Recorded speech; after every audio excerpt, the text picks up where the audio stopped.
साथियों नमस्कार। साथियों, आज बहुत ही पावन दिवस है। आज अक्षय तृतीया है, मतलब जिसका क्षय न हो। क्षय किसका नहीं होता है? सिर्फ प्रकृति का, नेचर का और यूनिवर्सल ट्रुथ का। बकाया दुनिया में हर चीज़ का क्षय होता है। और यह व्रत जो है और त्यौहार पूरी तरह प्रकृति को समर्पित है। आज की जो चंद्रमा और जो सूर्य की गति है उसके आधार पर इस व्रत का निर्धारण होता है। मतलब पूरी तरह से प्राकृतिक और पर्यावरण को संरक्षित और संवर्धित करने के लिए ये व्रत है। क्योंकि अब आगे गर्मी आने ही वाली है, तो आप जल का संरक्षण करिए, प्राण वायु ऑक्सीजन का संरक्षण करिए और पेड़ पौधों और जीव जंतुओं का संरक्षण करिए। इस व्रत से, त्यौहार से ये प्रेरणा मिल रही है कि गर्मी के लिए आप तैयार हो जाइए। देखिए, अक्षय तृतीया का एक वेद वाक्य है, न क्षयम इति अक्षयः। अतः जिसका कभी क्षय न हो वह अक्षय। सत्य बात तो यह है कि ये पावन व्रत और पावन त्यौहार प्रकृति से ओतप्रोत है। क्योंकि प्रकृति की आज जो खगोलीय घटनाएं होती हैं, सूर्य और चंद्रमा की जो गति होती है, उसके आधार पर ये पौराणिक व्रत आज का निर्धारित है। मतलब पूरी तरह से खगोलीय और वैज्ञानिक है। सनातन व्यवस्था के जो त्यौहार हैं वो प्रकृति की संरचना पर मानव शरीर के स्वास्थ्य व उत्सर्जन को ध्यान में रखते हुए निर्धारित किए गए हैं। अच्छा, अब अक्षय मतलब क्या ऐसी चीज़ें हैं जिनका क्षय अगर हो जाए तो व्यक्ति का जीवन समाप्त हो जाएगा? सबसे पहला आपको बता दें, प्राण वायु ऑक्सीजन, जिसका क्षय कभी नहीं होना चाहिए, वो है अक्षय का पहला प्रारूप। वो किससे मिलेगा? सबसे ज़्यादा मिलेगा बट वृक्ष से, जिसको अक्षय वृक्ष कहते हैं, जो प्रयागराज इलाहाबाद में श्री पावन संगम गंगा जी के किनारे स्थित है आदि और अनादि काल से, जिसका श्री रामचरितमानस में भी प्रभु श्री राम जी के समय विवरण भी अंकित है। एक तो वह क्षय से हो गया अक्षय। सुनते चलिए, बहुत ही आपको मोटिवेशनल और प्रेरणात्मक अक्षय का आप प्रारूप सुनिए जो वैज्ञानिक है। इधर उधर की बातों में मत आइए, न कोई रूढ़वादिता करिए, लेकिन वैज्ञानिकता को पकड़िए। हमारा चैनल का मुख्य उद्देश्य यही है कि वैज्ञानिक और प्रकृति से जुड़िए, आप प्रकृति के तत्वों को पकड़िए। दूसरा अक्षय क्या है? दूसरा अक्षय ये है कि जल ही जीवन है, तो जल को भी अक्षय का प्रारूप प्रदान किया गया है। तो पहले प्राणवायु को सुरक्षित करिए। प्राणवायु को सुरक्षित करने के लिए आपको जल तत्व को सुरक्षित करना पड़ेगा। और जल तत्व को सुरक्षित करने के लिए आज की तारीख में कम से कम 11 पेड़ पौधों को जल जरूर दीजिए। नहाने के बाद जो आप तुलसी जी में आज 1 लोटा पानी चढ़ाते हैं, वो आज उसको डिवाइड कर दीजिए और 11 पेड़ों में, जिन पेड़ों में कोई पानी ना डालता हो, उन पेड़ों में आप पानी डालिए। वो भी बट वृक्ष, बरगद, आंवला, अशोक, बेल, इस तरह के जो दिव्य वृक्ष हैं उनका संरक्षण करिए, तब आपको अक्षयता प्राप्त होगी।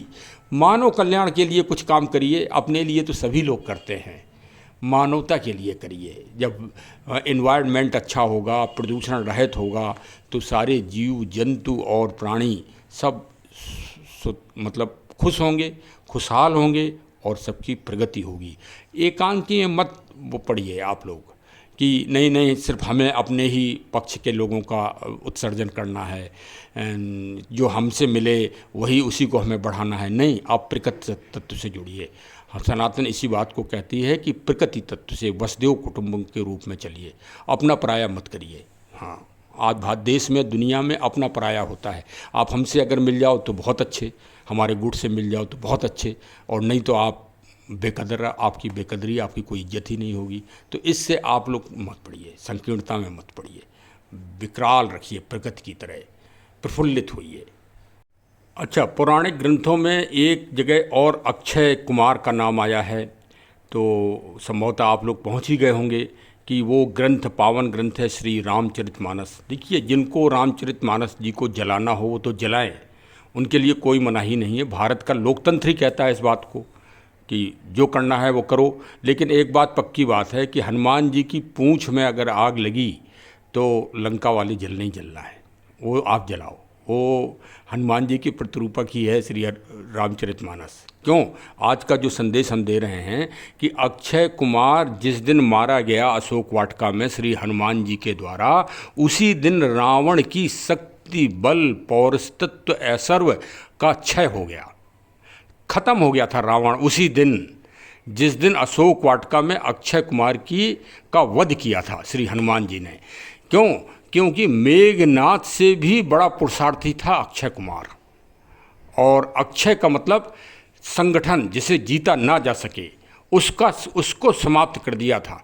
अक्षय कुमार वो राक्षस था जिसने इंद्र जी को भी जीत लिया था।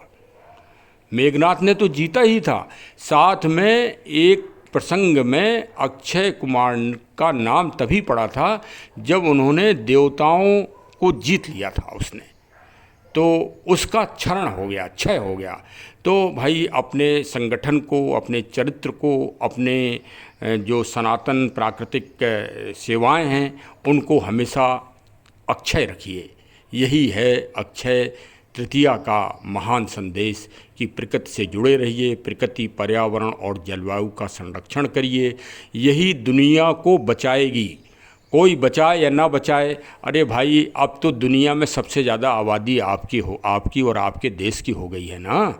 तो आप दुनिया को कम से कम यही संदेश दीजिए कि हम भाई प्रकृति, पर्यावरण और जलवायु संरक्षण के लिए हम संकल्पित हैं। दूसरे लोग अपना जो कर रहे हैं उन्हें करने दीजिए ना। अरे भाई उनको थोड़ी विश्वगुरु बनना है। विश्वगुरु तो आपका ठप्पा लगा है, तो आप विश्वगुरु बनिए, तो विश्वगुरु वाले काम आप करिए कि प्रकृति का आप संरक्षण करिए, संवर्धन करिए और दूसरों को भी शिक्षा दीजिए। जैसे भगवान राम जी ने विभीषण जी का धर्म परिवर्तन थोड़ी करवाया, विभीषण जी को अपने विचारों से मंत्र मुग्ध कर दिया और वो श्री राम जी की राम राज्य योजनाओं को उन्होंने अपने राज्य में, अपने देश में, लंका में जारी कर दिया। यह परिवर्तन होता है। ये परिवर्तन आप भी कराइए दुनिया में। हमारे जो उत्तराधिकारी सरकार के लोग हैं, मंत्री जी लोग हैं और जो प्रबुद्ध वर्ग के लोग हैं, वो वही प्रचार प्रसार करें भारतीय संस्कृति का, भारतीय पर्यावरण का। जैसे अब G20 के अध्यक्ष हैं तो वहाँ पर प्रकृति का वो बताएं संरक्षण कैसे हम लोग करते हैं, कैसे हम लोग पानी का जल संरक्षण करते हैं, कैसे पेड़ पौधों का संरक्षण करते हैं, कैसे हमारी महान संस्कृति समर्पित है। यही अक्षय तृतीया का सबसे बड़ा महत्व है। चलिए, बहुत बहुत शुभकामनाएं। आज पौधे ज़रूर लगाइए और कोई नया बीज अपने घर में ज़रूर बोइए, यही सुविधा है। हाँ, और देखिए गेहूं की फसल आने वाली भी है घर में, तो कुछ अच्छे अच्छे मिष्ठान भी बनाइए। यही पावन त्यौहार का एक मोटिवेशन और प्रेरणा है। चलिए साहब, आनंद से रहिए, प्रकृति के साथ सुरक्षित रहिए। जय हिंद, जय हिंद, जय हिंद।